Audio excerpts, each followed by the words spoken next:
My name is Ann Cutler-Russo, and my husband Tom Russo and I live in Athol, Massachusetts, in the north central part of the state, where we own a 10-acre piece of property.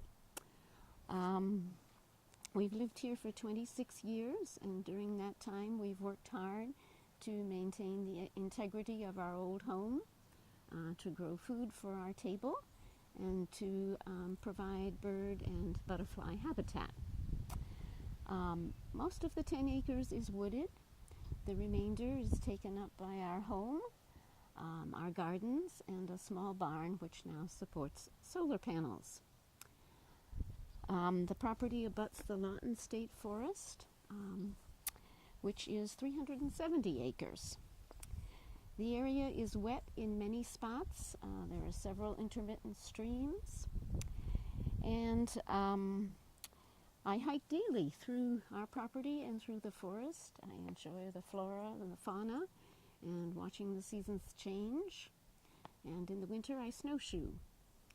Our property and the state forest is home to bears, to deer, to fisher cats, porcupines, coyotes, bobcats, foxes, wild turkeys, the occasional moose, snowshoe hare, cottontail rabbits, and a variety of bird and amphibian species.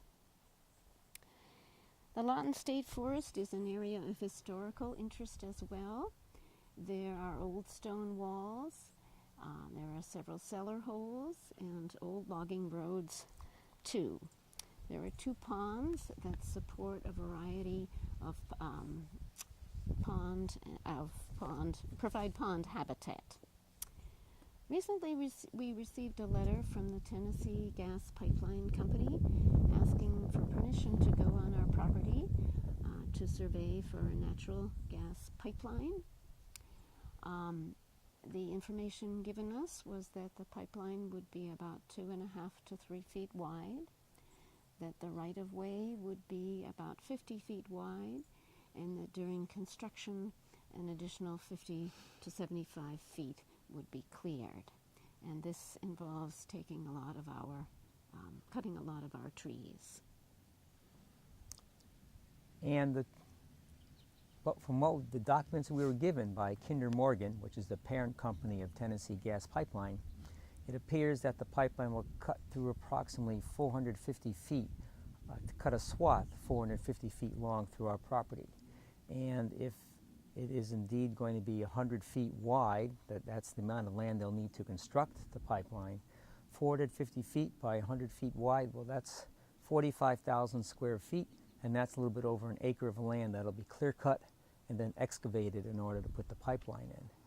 It's mixed deciduous and conifer forest.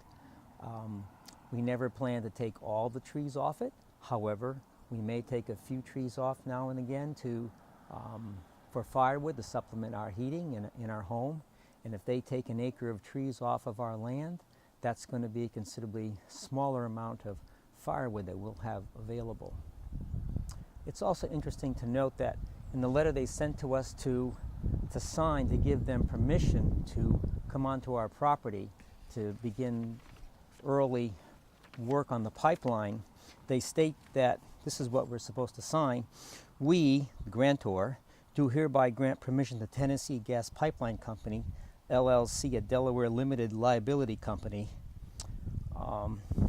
permission to enter upon our land for the purpose of performing civil and environmental surveys and studies that include, but are not limited to, project routing, characterization of land as to property ownership, topographic features, descriptions, cultural resources, wetland delineation, and archaeology. The key piece here for me is that little phrase, but are not limited to. That certainly got my antenna perked up when I read that. I don't know of too many CEOs across the country who would sign a document saying that giving permission for someone to do something, but it's not limited to what is in the document. That has us concerned as well. When the pipeline exits our property, It goes into the Lawton State Forest, which is conservation land protected by Article 97 of the Massachusetts State Constitution. In addition to being concerned about the loss of our wood, our trees, we are concerned about the potential for dangerous leaks, which can cause dangerous methane gases to come out into the air and also waste energy. We want to say that this area is not, our property is not unique.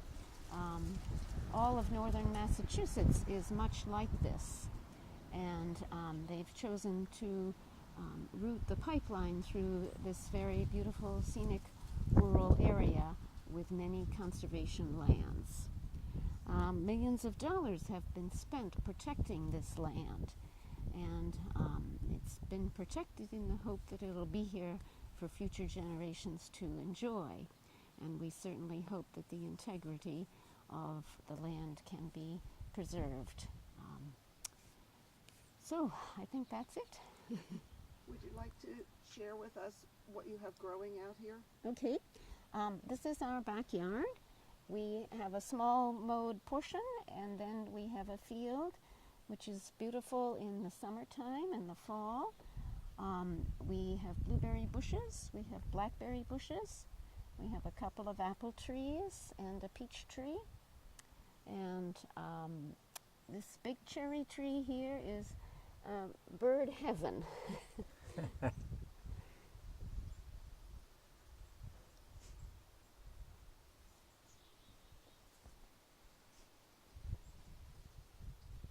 How old is your house? Our house is, It's about 160, 170 years old. I believe it was built by piece in different sections, but that's our best guess. we're hoping that the company will make use of the existing pipeline in southern Massachusetts, will repair the leaks in that pipeline, and that pipeline does not carry to capacity, so we're hoping that they will focus on repairing and upgrading that pipeline. And I would add that we still need to pursue the idea of conserving energy more, conserving electricity more. I don't think we've really done more than scratch the surface in that regard, and to encourage the use of renewable energy, whether it's solar or wind, geothermal. That needs to be looked at more too. When did you put in your solar?